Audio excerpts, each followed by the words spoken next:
As a film. He's been an inspiration in my life because his movies were the movies that had sort of made me become an actor. Specifically, The Godfather Part 1, initially, and The Conversation before that. But The Godfather Part 1 turned my life around, changed my life. And then 2 came and smacked me again.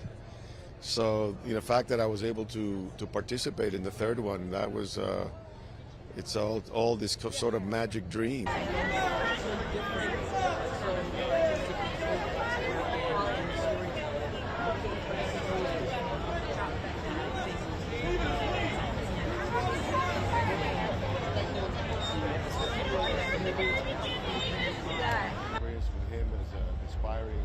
As an actor, but also an inspiring filmmaker. And I went in with yeah, he's very experimental, and he creates a really great space for actors to play in. And he has a boyish enthusiasm about himself.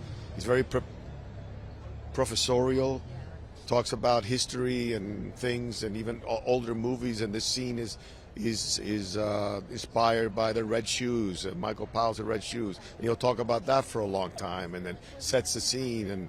And if it's another scene, he'll say, well, back in the 1800s, there was this incident. And it's like I said to the gentleman over here, it just occurred to me that, you go into working with him in a movie, and you go in with seeking an associate degree, and you walk out with a master's degree. I love that.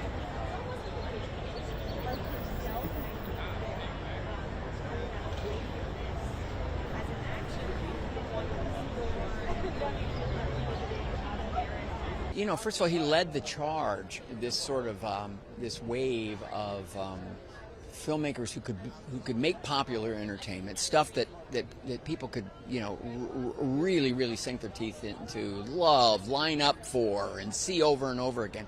And yet, it was driven with a kind of that almost European sense of the filmmaker, a vision, an artist expressing him or herself, and so he proved that. He proved that was possible for so many people. Right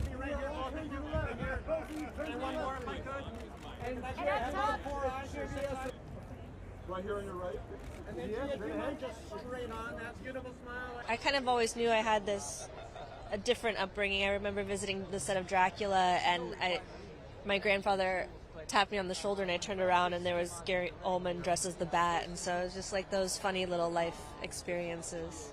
Is there something, do you remember kind of when he instilled on you that you thought you wanted to be a filmmaker? Did it feel like you ever even had a thought about it, or was it just a given? I was just raised with his storytelling and always sort of making ideas tangible, and we'd have summer camps where everyone was doing one-act plays, and so it just sort of felt natural just to be in this environment. And I think I kind of resisted it for a long time, but I went to college for photography, and it sort of became an extension of that, of another way to challenge myself. Okay.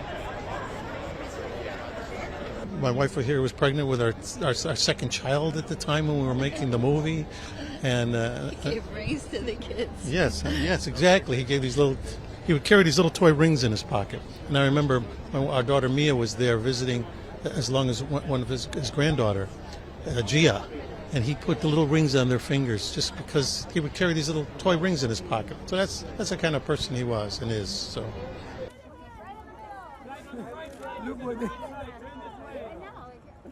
And then gentlemen, do you mind right here? Gentlemen, sit down. One more if I could. Gentlemen, right here, gentlemen. The Godfather 1 and 2 is, to me, some of the 2 greatest movies ever made.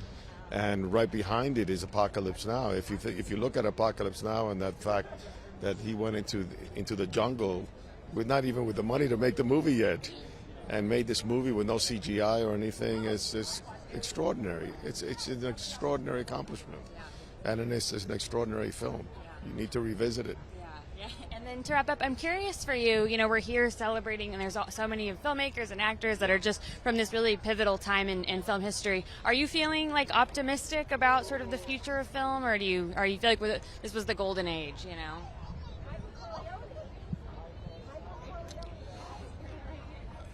When I saw Megalopolis, I left with this thought, and I mentioned it to Francis, and I said, you know, there's no great obstacle that can't be overcome by a dream.